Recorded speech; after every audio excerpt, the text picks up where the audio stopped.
سخت سردی کا موسم تھا۔ وہ سونے کی تیاری کر رہے تھے کہ اچانک ان کی بیوی کے ہاتھ سے پانی کا برتن گر کر ٹوٹ گیا اور پانی کمرے کی چھت پر پھیل گیا۔ انہیں بہت پریشانی ہوئی کہ اب پانی نیچے ٹپکے گا اور نیچے ٹھہرے مہمان پر اگر پانی گر گیا تو انہیں تکلیف ہوگی۔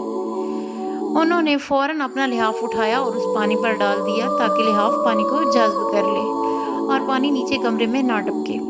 لحاف نے پانی تو جذب کر لیا لیکن اتنا گیلا ہو گیا کہ اب اسے اڑنا ممکن نہ تھا۔